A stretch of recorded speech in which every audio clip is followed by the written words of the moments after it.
Halo guys, sebelumnya saya akan memperkenalkan nama saya. Nama saya Vincentia Noyanti Jelimun, NPM 2201000320056. Di video kali ini saya akan menjelaskan materi yang kelima tentang pemantapan bekal penulis karya ilmiah.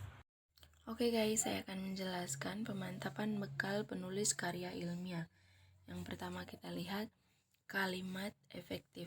Kalimat efektif adalah kalimat yang disusun berdasarkan kaidah-kaidah yang berlaku seperti unsur-unsur penting yang harus dimiliki setiap kalimat atau subjek dan predikat, memperhatikan ejaan yang disempurnakan, serta cara memilih kata diksi yang tepat dalam kalimat.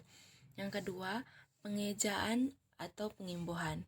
Kata berimbuhan atau dapat disebut dengan afiks adalah kata yang telah mengalami proses pengimbuhan atau afiksasi.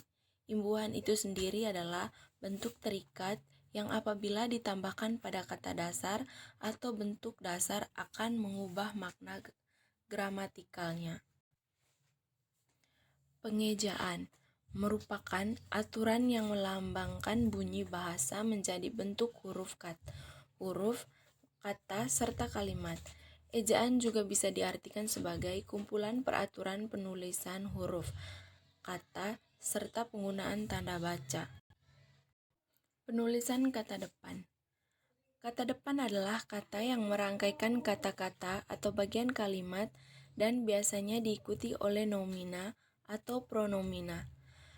Preposisi biasa berbentuk kata, misalnya di dan untuk, atau gabungan kata, misalnya bersama atau sampai dengan.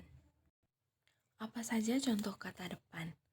Kata depan di, ke, dan dari tidak disambungkan tetapi dipisahkan dengan kata di belakangnya ketika menunjukkan arah, tempat, waktu, dan tempat. Contoh kata depan ini: di luar, di sana, di siang hari, ke toko, dan lainnya. Berikutnya, kata sambung atau konjungsi. Kata konjungsi merupakan kata sambung untuk menghubungkan kata dengan kata, frasa dengan frasa, atau klausa dengan klausa. Contoh kata konjungsi ini antara lain seperti dan, atau, namun, tetapi, dan masih banyak lagi. Selanjutnya, hubungan logis intrakalimat. Kata penghubung intrakalimat antara klausa adalah kata yang menghubungkan klausa induk dan klausa anak. Dalam intrakalimat atau antar klausa juga ada dua jenis kata penghubung atau konjungsi, yaitu konjungsi koordinatif, yaitu kata penghubung yang menghubungkan dua klausa atau lebih yang memiliki status derajat di antaranya dan, atau, tetapi, sedangkan, melainkan, lalu, kemudian, melainkan, padahal. Konjungsi subordinatif yaitu kata penghubung yang menghubungkan dua klausa atau lebih yang tidak sama derajatnya.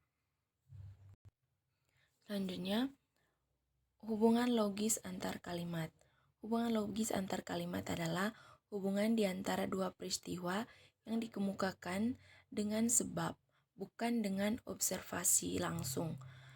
Logika mempelajari hubungan antar pernyataan-pernyataan yang berupa kalimat-kalimat sehingga dapat menentukan suatu pernyataan yang bernilai benar. Selanjutnya, kesejajaran satuan dalam kalimat. Yang dimaksud satuan di sini adalah satuan bahasa. Unsur pembentuk kalimat seperti subjek, predikat, objek, dan sebagainya dapat disebut satuan. Mungkin terjadi bahwa subjek, predikat, dan objek ini terdiri atas beberapa unsur. Tiap-tiap unsur itu dapat juga disebut satuan. Contohnya seperti saya akan mengambil roti, mentega, dan kacang. Kalimat satu terdiri atas tiga satuan fungsional, yaitu subjek, predikat, dan objek. Subjek saya terdiri atas satu satuan. Predikat akan mengambil terdiri atas dua satuan, dan objek roti mentega, dan kacang terdiri atas 3 satuan. Selanjutnya, struktur kalimat yang tidak bernalar. Kalimat tidak bernalar adalah kalimat yang tidak baku atau kalimat yang tidak logis. Salah nalar adalah gagasan, pikiran, kepercayaan, dan simpulan yang salah, keliru, atau cacat.